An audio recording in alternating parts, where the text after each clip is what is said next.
Welcome to our channel Labanthula Ramamurthy.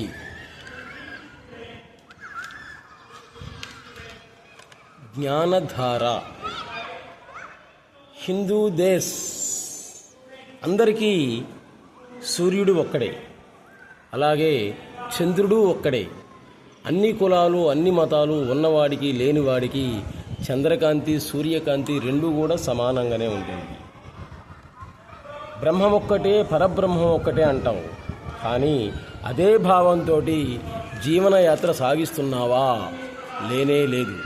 మత పోరాటాలు, కుల పోరాటాలతోటి ప్రజాజీవనం స్తంభించిపోతూ ఉంది. ఈరోజు ఒకే మానవత్వాన్ని అనేక మతాలుగా మార్చి, ఒకే దేవుణ్ణి అనేక దేవుళ్ళుగా మార్చి, కుల మత ప్రాంత భేదాలతోటి విభేదాలు సృష్టించుకొని మానవత్వాన్నే మర్చిపోతూ ఉన్నాం. అమెరికాలో ఉండే వాళ్ళని ఏమంటాం? అమెరికన్స్ అంటాం. అలాగే జపనీస్, చైనీస్ అని అంటాం. మరి అలాగే హిందూ దేశంలో ఉండేటువంటి వాళ్ళందరినీ కూడా హైందవులు అని ఎందుకని అనడం లేదు? హిందూ అనేది మతం కానే కాదు, దేశానికి సంబంధించినటువంటి పదం. సింధు అనేటువంటి దాని నుండి హిందూ అనేటువంటి పదం వచ్చింది.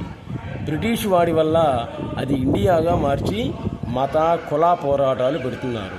కాబట్టి మన దేశానికి భారతదేశం, ఇండియా అనేటువంటి పేర్లనే తీసేసి హిందూ దేశ్ అనేటువంటి పేరే పెట్టడం అనేటువంటిది మంచిది అని చాలామంది మన వాళ్ళు అంటూ ఉన్నారు.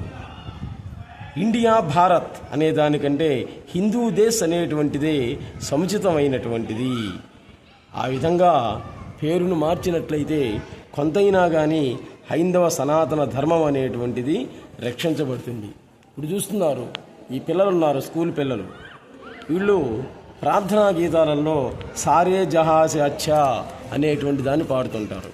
అవునా? తర్వాత ఏంటి ఉంది?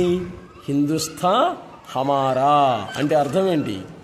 ఈ దేశంలో ఉండేటువంటి వాళ్ళు ఏ కులం వాళ్ళైనా ఏ మతం వాళ్ళైనా కానీ అందరం హిందువులమే అనేటువంటిది.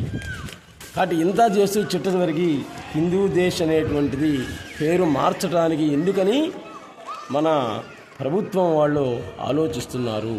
కాబట్టి ఇప్పటికైనా కానీ ఆలోచించి మన దేశానికి పేరే హిందూ దేశ్గా మార్చినట్లయితే హైందవ సనాతన ధర్మం అనేటువంటిది, మానవత్వం అనేటువంటిది కాపాడి కుల మత పోరాటాలు అనేటువంటివి కొంతైనా కానీ సమసిస్తాయి.